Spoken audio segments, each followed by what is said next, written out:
Anaesthesia के बारे में डिस्कस करना है, इसके स्टेजेस क्या हैं, टाइप्स क्या हैं और भी बहुत कुछ। तो चलिए स्टार्ट करते हैं। Anaesthesia enables the painless performance of medical और सर्जिकल प्रोसीजर्स। जो मेडिकल या सर्जिकल प्रोसीजर्स होते हैं उनमें जो पेन होता है वो फील ना हो, यानी कि जो पेशेंट की अवेयरनेस होती है और उसको पेन होता है किसी मेडिकल प्रोसीजर के दौरान, तो उसको प्रिवेंट करने के लिए, उसको रोकने के लिए क्या यूज़ किया जाता है? एनेस्थीसिया। ठीक है। तो anaesthesia prevent pain and awareness during procedures. कौन से प्रोसीजर्स होते हैं? वो मेडिकल प्रोसीजर्स। ठीक है। The three components of anaesthesia are, ये इंपॉर्टेंट है, कॉम्पोनेंट्स जो होते हैं एनेस्थीसिया के, तीन कॉम्पोनेंट्स होते हैं: एनाल्जेसिया, एमनेसिया एंड इमोबिलाइजेशन। ठीक है। इमोबिलाइजेशन यानी कि एकिनेसिया। तो देखिए एनाल्जेसिया क्या होता है? The absence of relief of pain without the loss of consciousness. यानी कि जो पेन होता है उससे क्या हो जाता है? रिलीफ मिलती है, शांति मिलती है, मतलब पेन फील नहीं होता है लेकिन कॉन्शियसनेस भी लूज नहीं होती, लॉस, लेकिन कॉन्शियसनेस का लॉस भी नहीं होता है, मतलब कॉन्शियस होता है पेशेंट लेकिन उसे पेन फील नहीं होता है। तो इस वाले कंडीशन को क्या बोलते हैं? इस कंपोनेंट को बोलते हैं एनाल्जेसिया। एमनेसिया क्या होता है? एमनेसिया टेम्पररी, पार्शियल और कंप्लीट लॉस ऑफ मेमोरी। इसमें क्या होगा? एमनेसिया में टेम्पररी, पार्शियल और कंप्लीट लॉस ऑफ मेमोरी, यानी कि जो पेशेंट के साथ कोई ट्रॉमेटिक कंडीशन हुई है या सर्जरी के दौरान उसे कोई प्रॉब्लम हुई है उन सबको क्या करेगा? वो भूल जाएगा, लॉस ऑफ मेमोरी हो जाएगा इसमें। ठीक है। अब बात कर लेते हैं इमोबिलाइजेशन की। तो इसमें क्या होता है? जो मसल मूवमेंट्स होते हैं वो लॉस कर जाएगा पेशेंट, मतलब कि कोई भी मसल मूवमेंट नहीं कर पाएगा, उसकी सभी मसल रिलैक्स हो जाएंगी। मसल रिलैक्सेंट्स होते हैं जिनके थ्रू ये किया जाता है। तो ये तीन कंपोनेंट होते हैं जो कि एनाल्जेसिया के हैं। ठीक है। आगे देखते हैं स्टेजेस ऑफ एनेस्थीसिया। ये बहुत इम्पोर्टेंट है।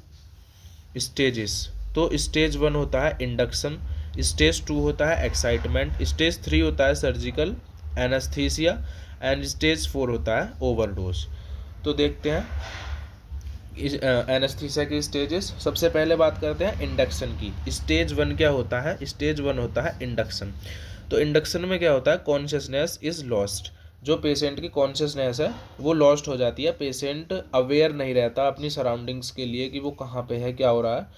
तो सबसे पहले क्या हो जाएगा? इंडक्शन। स्टेज 2 होती है एक्साइटमेंट। सेकेंड स्टेज है एक्साइटमेंट। इसमें क्या होता है? Irregular vitals and potential struggling. Potential struggling कैसे? पेशेंट की जो ब्रीदिंग है वो इरेगुलर हो जाएगी, मतलब वाइटल्स सभी इरेगुलर हो जाएंगे और उसको क्या करना है? उसकी जो बॉडी है वो स्ट्रगल करना स्टार्ट कर देगी, सांस लेने में प्रॉब्लम होगी, बीपी, उसका जो बीपी है वो गिर जाएगा या एकदम से हाई हो जाएगा, ऐसे करके जो उसके वाइटल्स हैं वो इरेगुलर हो जाएंगे सेकंड स्टेज पे। थर्ड स्टेज होती है सर्जिकल एनेस्थीसिया। ये वाली स्टेज सर्जरी करने के लिए एकदम परफेक्ट होती है। This period for surgery, the period for surgery with regular breathing and muscle relaxation. इसमें क्या हो जाता है? जो मसल होती हैं वो रिलैक्स कर जाती है, मसल रिलैक्सेशन हो जाता है और रेगुलर ब्रीदिंग, जो ब्रीथ है वो रेगुलर हो जाती है। तो ये पेशेंट के लिए सर्जरी का पीरियड होता है, इस पीरियड में सर्जरी कर सकते हैं। और स्टेज 4 होता है ओवरडोज। इसमें क्या होता है? रेस्पिरेटरी और कार्डियोवैस्कुलर कोलैप्स हो जाता है। इसमें क्या होता है? बहुत सारी मेडिसिन दी जाती हैं जो सर्जिकल स्टिमुलेशन है उससे रिलेटेड। ठीक है। तो हमने देखा एनेस्थीसिया होता क्या है, उसके कंपोनेंट्स और उसके स्टेजेस। अब बात कर लेते हैं एनेस्थीसिया की क्लासिफिकेशन की। तो जो एनेस्थीसिया है इसकी 3 ब्रॉड कैटेगरीज हैं। एनेस्थीसिया को 3 ब्रॉड कैटेगरीज में क्लासिफाइड किया गया है। सबसे पहले होता है जनरल एनेस्थीसिया। तो बात कर लेते हैं जनरल एनेस्थीसिया क्या होता है। General anaesthesia सप्रेसिस central nervous system. जो सेंट्रल नर्वस सिस्टम होता है ये इस पे एक्ट करता है, इसको सप्रेस कर देता है, इसकी एक्टिविटी को सप्रेस कर देता है and total lack of sensation. और जो सेंसेशन है उसको, मतलब उसे ख़त्म कर देता है। किसी भी चीज़ के लिए जो क्लाइंट है, पेशेंट है, उसकी जो सेंसेशन है वो बिल्कुल ख़त्म हो जाएगी। ठीक है। A variety of medications may be administered with the overall aim of ensuring following effects. क्या होता है इसमें, एक वैरायटी मतलब बहुत सारी मेडिकेशन एडमिनिस्टर की जाती हैं। किस लिए एडमिनिस्टर की जाती हैं, इन सब इफ़ेक्ट्स के लिए, जो किस में होते हैं, जनरल एनेस्थीसिया में होते हैं। तो वो कौन कौन से इफेक्ट्स हैं, loss of response to pain, ये हमने पीछे ही देखा था, इसको एनाल्जेसिया बोलते हैं, यानी कि जो पेन है उसके लिए पेशेंट कोई रेस्पॉन्स नहीं करेगा, जो उसे सर्जरी के थ्रू सर्जरी के दौरान ड्यूरिंग द सर्जरी उसे पेन होने वाला है, उसके लिए वो कोई रेस्पॉन्स नहीं करने वाला है। और लॉस ऑफ मेमोरी, इसको बोलते हैं एमनेसिया, या अगर उसे कुछ याद भी रहता है तो वो उसको लॉस कर जाएगा, उसकी मेमोरी में वो नहीं रहेगा, तो ये हो जाएगा एमनेसिया। और इमोबिलिटी क्या है, लॉस ऑफ मोटर रिफ्लेक्सेस, यानी कि जो मोटर रिफ्लेक्सेस हैं, यानी कि जो उसकी मसल एक्टिविटीज़ हैं वो भी क्या हो जाएंगी, स्टॉप हो जाएंगी, वो कुछ नहीं कर सकता।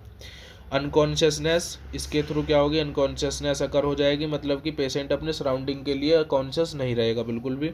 और स्केलेटल मसल रिलैक्सेशन, जो स्केलेटल मसल है वो क्या कर जाएगी, एकदम रिलैक्स हो जाएगी। ठीक है, देखिए क्या लिखा हुआ है, injectable anaesthetics can be administered by various routes depending upon the specific compound.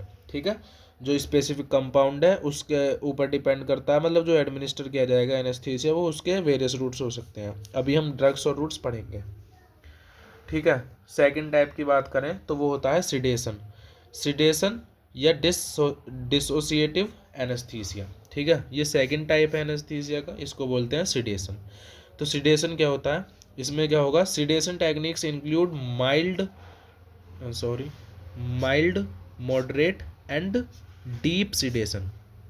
तीन तरह से होता है sedation, mild, moderate and deep sedation. Mild में क्या होगा, बहुत ही low amount of drugs use किए जाते हैं, मॉडरेट में मीडियम एंड डीप सिडेशन में hard.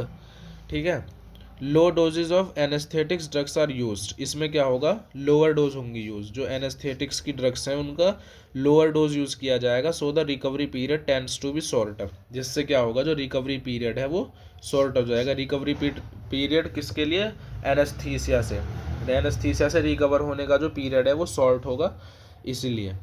The drugs that are used affect one's ability to remember the procedure but periods of awareness can occur.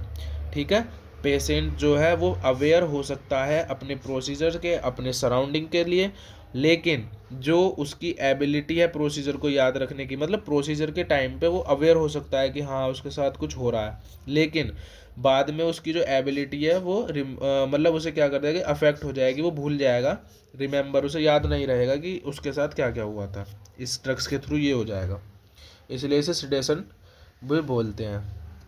Third है कंडक्शन एनेस्थीसिया। कंडक्शन एनेस्थीसिया, इसको regional anaesthesia भी बोल देते हैं, local anaesthesia भी बोलते हैं, सबसे ज़्यादा यही यूज़ की जाती है। ये क्या करती है, it blocks transmission of nerve impulses between a targeted part of the body and the spinal cord which causes loss of sensation in the targeted part. क्या मतलब हुआ, बॉडी के किसी टारगेटेड पार्ट पे कोई मतलब स्पेसिफिक पार्ट है, वहाँ पे क्या करेंगे, इसको हम एक्ट करवाते हैं, वहाँ पे इसका यूज़ किया जाता है, और उसमें क्या होता है, नर्व इम्पल्स जो होती हैं वो क्या हो जाती हैं, ब्लॉक हो जाती हैं, जिसकी वजह से वहाँ पे सेंसेशन स्टॉप हो जाती है, जो मतलब वो टारगेटेड पार्ट है जहाँ पे हमने उसको यूज़ किया है। ठीक है, और हमारी जो बॉडी है, ठीक है, बॉडी का वो हमारा एक टारगेटेड पार्ट है, और हम स्पाइनल कॉर्ड है उसके बीच क्या करते हैं, जो नर्व इम्पल्स होते हैं जिनके थ्रू सिग्नल पहुंचते हैं किसी भी सेंसेशन के माइंड तक, तो उसको क्या हो जाता है, वो ब्लॉक हो जाती है, जिसकी वजह से क्या हो जाता है, ये लॉस ऑफ सेंस जो होती है वो लॉस कर जाती है, मतलब कि पेशेंट का सेंस करने की एबिलिटी लॉस कर जाती है उस टारगेटेड पार्ट की। जैसे किसी स्पेसिफिक पार्ट, मान लीजिए हैंड पे कोई इंजरी हो गई है और वहाँ पे सर्जरी करके स्यूचरिंग करनी है वहाँ पे, तो क्या करते हैं उसको लोकल या रीजनल एनेस्थीसिया, मतलब यही कंडक्शन एनेस्थीसिया कर सकते हैं, तो उसका क्या हो जाएगा, जो नर्व इम्पल्स है वो ब्लॉक हो जाएगा उसके हैंड से ब्रेन तक का, तो इस वजह से क्या होगा, उसको सेंसेशन फील नहीं होगी।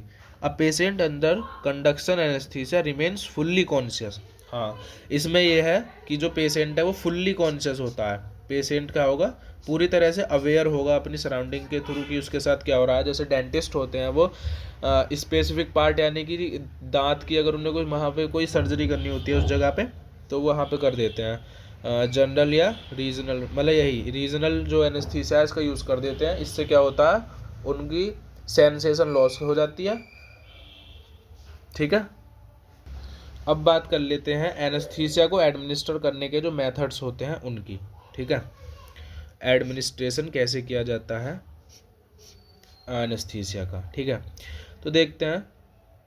सबसे पहले होता है इंट्रावेनस आईवी, ये तो सब लोग जानते हैं, ये नॉर्मल मतलब सबसे क्विक इंडक्शन होता है इसके थ्रू। जो प्रोपोफोल होता है, ठीक है, ये सिडेटिव होता है, सिडक्शन किया जाता है इसके थ्रू।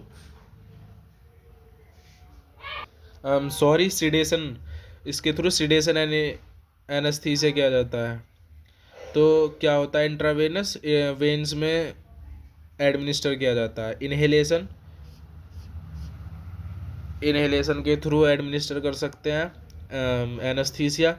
एपिड्यूरल या spinal injection into the spinal या एपिड्यूरल स्पेस, जो स्पाइनल स्पेस होता है वहाँ पे क्या करते हैं, इंजेक्ट कर देते हैं एनेस्थेटिक्स, जिसके थ्रू एनेस्थीसिया हो जाता है क्लाइंट को। और इसको क्या बोलते हैं, एपिड्यूरल या स्पाइनल एनेस्थीसिया। ठीक है, टॉपिकल एनेस्थीसिया मतलब टॉपिकल कर सक सॉरी मतलब स्किन जो होती है उस पर डायरेक्ट अप्लाई करते हैं। कोई लोशन है या कोई स्प्रे है, कोई क्रीम है, कोई आई ड्रॉप है, इनके थ्रू एनेस्थीसिया दिया जाता है उसको। जो ये वे होती है एडमिनिस्टर करने की एनेस्थीसिया को, इसको टॉपिकल बोलते हैं। ठीक है, infiltration injected directly into the tissues. Infiltration में क्या होगा, जो एनेस्थेटिक्स हैं वो डायरेक्ट टिश्यू में ही इंजेक्ट की जाती हैं। ठीक है, फील्ड या रिंग ब्लॉक एडमिनिस्ट्रेशन कैसे होता है, अराउंड ए स्पेसिफिक एरिया, किसी स्पेसिफिक एरिया के आसपास क्या कर देते हैं, एनेस्थेटिक्स एडमिनिस्टर कर देते हैं, उसको बोलते हैं फील्ड या रिंग ब्लॉक। ठीक है, डोज की बात कर लेते हैं। डोज के बारे में क्या है, type and doses of anaesthetics drugs depends upon the types and degree of anaesthesia, type of procedure and particular patient की एज क्या है, उसकी मतलब किस चीज़ की सर्जरी होनी है, इस चीज़ पर डिपेंड करता है कि एनेस्थेटिक्स की डोज कैसी होगी, उसका प्रोसीजर कैसा होने वाला है। ठीक है, जो एनेस्थीसिया है उसकी डिग्री कैसी है। ठीक है, और जो एनेस्थेटिक ड्रग्स होते हैं ये इन्हीं सब पर डिपेंड करते हैं, तो उस पर ही इसकी डोज डिपेंड करती है। सबकी अलग अलग डोज हो सकती है according to the degree of anaesthesia. ठीक है, तो मतलब जो डोज होगी वो उसके जो डोज का टाइप है और कितनी डोज देनी है वो सर्जरी पर डिपेंड करती है। ठीक है, अब बात कर लेते हैं इक्विपमेंट्स की, यानी कि एनेस्थीसिया में कौन कौन से इक्विपमेंट्स यूज़ किए जाते हैं। The main instrument use during anaesthesia is the anaesthesia machine. जो मेन इंस्ट्रूमेंट होता है वो क्या होता है, वो होता है एनेस्थीसिया मशीन। अब देख लेते हैं इस मशीन में क्या क्या होता है। ठीक है, इसमें वेपोराइजर्स होते हैं। वेपोराइजर्स क्या होते हैं, to turn liquid anaesthetics into gas, जो लिक्विड होते हैं उनको गैस में कन्वर्ट कर देते हैं। आपने देखा होगा वेपोराइजर्स मास्क की तरह मुंह पर पहनाए जाते हैं और उसमें ऊपर से लिक्विड डाला जाता है और वो गैस में कन्वर्ट करके इनहेलेशन किया जाता है उनका, पेशेंट के थ्रू करवाते हैं, मतलब पेशेंट को करवाते हैं इनहेलेशन, और उसके थ्रू क्या हो जाता है, एनेस्थीसिया एडमिनिस्टर हो जाता है। और क्या होता है एनेस्थीसिया मशीन में, वेंटिलेटर्स होते हैं। Ventilators to help the patient breathe, ventilation को मेंटेन रखने के लिए, उसकी ब्रीथ को मेंटेन रखने के लिए वेंटिलेटर्स होते हैं एनेस्थीसिया मशीन में। ब्रीदिंग सर्किट्स होते हैं और प्रेशर गॉज होते हैं। प्रेशर गॉज क्या होते हैं, प्रेशर गॉजेस ये क्या करते हैं, गैस प्रेशर जो होता है उसको शो करते हैं, दिखाते हैं गैस प्रेशर कितना है। ठीक है, अब बात कर लेते हैं function of an anaesthetic machine. जो एनेस्थेटिक मशीन है उसके क्या फंक्शंस होते हैं, give anaesthetic gas to the patient at a constant and safe pressure. ये क्या करती है, give anaesthetic gas to the patient at a constant and safe pressure. एक कांस्टेंट मतलब ऐसा नहीं है ना, इरेगुलर अगर गैस जाएगी जो इनेस्थेटिक है तो उसके थ्रू वाइटल्स ज़्यादा इरेगुलर हो सकते हैं पेशेंट के, और प्रॉब्लम कर सकते हैं, प्रॉब्लम कॉज कर सकते हैं, हेमोस्टेसिस मेंटेन नहीं हो पाएगी, काफ़ी प्रॉब्लम हो सकती है। तो इसके लिए क्या हो जाएगा, जो पेशेंट है जो ये एनेस्थेटिक मशीन है ये इसमें एक इम्पोर्टेंट रोल प्ले करती है। जो गैस है इसको एक कांस्टेंट और सेफ प्रेशर पे पेशेंट को इसके थ्रू दे सकते हैं। गिव ऑक्सीजन फॉर ब्रीदिंग, इसमें वेंटिलेटर होते हैं जो कि ऑक्सीजन भी और मतलब ब्रीथ को मेंटेन करते हैं, और ब्रीदिंग के लिए ये ऑक्सीजन भी प्रोवाइड करती है। Remove carbon dioxide and other waste gases, ये मशीन क्या करती है, कार्बन डाइऑक्साइड और अदर गैसेस को भी रिमूव करती है। और क्या क्या होते हैं equipments, laryngeal mask airway, LMA, it is a soft mask like tube placed over the voice box. जो लैरिंग्स होता है उसके ठीक ऊपर, मतलब उसमें लगाया जाता है, उसके मुंह से लगाया जाता है, माउथ के थ्रू उस तक लगाया जाता है। इससे क्या होता है, जो एयरवे रहता है वो ओपन रहता है, एयरवे ओपन रहता है, ब्रीथ मेंटेन रहती है। ठीक है, अब आगे की बात कर लेते हैं इसमें और क्या क्या होता है। इसमें एंडोट्रेकियल ट्यूब होती है, ट्रैकियोस्टोमी ट्यूब होती है, और ब्रोंकोस्कोप होता है। ठीक है, ये क्या क्या होते हैं इक्विपमेंट्स होते हैं जो एनेस्थीसिया प्रोवाइड करने में हेल्प करते हैं। अब बात कर लेते हैं एनेस्थेटिक ड्रग्स की, ये बहुत इंपॉर्टेंट होते हैं। एनेस्थेटिक ड्रग्स, कौन कौन से ड्रग्स यूज़ किए जाते हैं एनेस्थीसिया के लिए। तो anaesthetics are drugs that causes reversible loss of sensation, वही बात आ गई, लॉस ऑफ सेंसेशन। मेन मकसद क्या है एनेस्थीसिया का, सेंसेशन को लॉस करवाना, पेशेंट को अपनी सराउंडिंग की, उसके साथ उसके बॉडी पार्ट में या किसी टारगेटेड बॉडी पार्ट में क्या हो रहा है पेन फील ना हो, सेंसेशन पूरी तरह से लॉस कर जाए, यही मेन मकसद होता है एनेस्थीसिया का। और इसके लिए हम एनेस्थेटिक्स एडमिनिस्टर करते हैं, और इसका और ये एनेस्थेटिक क्या कॉज करते हैं, यही रिवर्सिबल लॉस ऑफ सेंसेशन। ठीक है, अब आगे बात कर लेते हैं। Wide variety of drugs are used in anaesthetic practice, जो एनेस्थेटिक प्रैक्टिस होती है मतलब एनेस्थीसिया प्रोवाइड करवाने में क्या होता है, ये एनेस्थेटिक प्रोवाइड करवाने में इन ड्रग्स का बहुत, एनेस्थीसिया प्रोवाइड करने में पेशेंट को इन एनेस्थेटिक ड्रग्स का बहुत योगदान होता है, एक मेन रोल प्ले करते हैं। Drugs use for general anaesthesia are propofol, देखो प्रोपोफोल, थियोपेंटोल, ये क्या होते हैं, इन्हेलेशन और इंजेक्शन के थ्रू दिए जाते हैं। डिस्क्रिप्शन में आपको नोट्स मिल जाएंगे, वरना आप ये मेन पॉइंट नोट कर सकते हैं या प्रिंट निकलवा सकते हैं इन नोट्स की। ठीक है, इन्हेलेशन एनेस्थीसिया, जो एनेस्थीसिया है उसमें जो इन्हेलेशन एनेस्थीसिया होती है मतलब इन्हेलेशन के थ्रू एडमिनिस्टर की जाती है, उसमें नाइट्रस ऑक्साइड और जीनोन, ये दो गैसेस होती हैं जिनको इन्हेलेशन के थ्रू एडमिनिस्टर करवाया जाता है पेशेंट को। Commonly drugs that can be use intravenously to produce anaesthesia और सिडेशन आर, कौन कौन सी होती हैं, बारबिटूरेट्स, बेंजोडायजापिन्स, बेंजोडियाजेपाइन्स, इटोमिडेट एंड प्रोपोफोल। ठीक है, ये मेन है, इनके नाम याद कर लीजिए। इंट्रावेनस ओपोइड एनाल्जेसिक एजेंट्स, ये क्या होते हैं देख लेते हैं पहले। इंट्रावेनस ओपोइड एनाल्जेसिक एजेंट्स क्या होते हैं, are frequently use to relieve pain, जो पेन होता है उसको रिलीव मतलब कि पेन से छुटकारा मिल जाए, पेन से रिलीफ मिले पेशेंट्स को, उसके लिए यूज़ किए जाते हैं बिफोर, ड्यूरिंग और आफ्टर सर्जरी। ये सर्जरी से पहले भी दिए जा सकते हैं, ड्यूरिंग सर्जरी भी, अगर एनेस्थीसिया के बाद भी पेशेंट को पेन ज़्यादा फील हो रहा है तो क्या करते हैं, मतलब क्योंकि मेमोरी लॉस तो हो जाएगी बाद में, पर उस टाइम पे पेन ज़्यादा फील हो रहा है तो इंट्रावेनस ओपोइड एनाल्जेसिक्स भी एडमिनिस्टर कर सकते हैं। अब ये और पेशेंट को सर्जरी के आफ्टर भी कर सकते हैं। ये कौन कौन से होते हैं, एलफेंटानिल, फेंटानिल, सल्फेंटानिल, ब्यूटोरफेनोल, मिथेडोन, मोरफिन एक्सेट्रा। ठीक है, बहुत सारे होते हैं, मतलब ये सब कुछ एडमिनिस्टर किए जा सकते हैं, ये मेन है, आप इनके नाम याद कर सकते हैं। कुछ मसल रिलैक्सेंट्स भी होते हैं कुछ, जैसे कि डीकेम्थोनियम, कुछ मसल रिलैक्सेंट्स भी होते हैं जैसे कि डीकेम्थोनियम, माइवेक्यूरियम, एट्राक्यूरियम, ट्यूबोक्यूरियनिन, डोक्साक्यूरियम एक्सेट्रा। ये क्या होते हैं? मसल रिलैक्सेंट्स होते हैं जिनके थ्रू मसल मूवमेंट्स करना कम कर देती हैं और आपको हेल्प मिलती है एनेस्थीसिया प्रोवाइड करने में पेशेंट्स को। साइड इफ़ेक्ट्स की बात की जाए तो साइड इफ़ेक्ट्स क्या क्या हो सकते हैं? सिवरिंग होती है, ट्रम्बलिंग होती है, मतलब कि कपाहट होने लग जाएगी पेशेंट को एनेस्थीसिया के बाद में, जब उसे हो जाएगा उस टाइम पे। ब्लड और डबल विज़न हो जाता है जब एनेस्थीसिया देते हैं और उसके बाद जब पेशेंट को होश आने लगता है तो उसको जो विज़न है वो ब्लर्ड हो जाता है, उसे ठीक से दिखाई नहीं देता और जो डबल हो जाता है, चीज़ें डबल दिखाई देने लगती हैं। लाइट हेडनेस, जो सिर है वो लाइट फील होने लगता है। नोजिया और वोमिटिंग ये फील हो सकती है, ठीक है। नाइट मेयर यानी कि डरावने सपने सोते सोते अचानक से फील हो सकते हैं। ये सब कुछ इसके साइड इफ़ेक्ट्स हैं, ठीक है।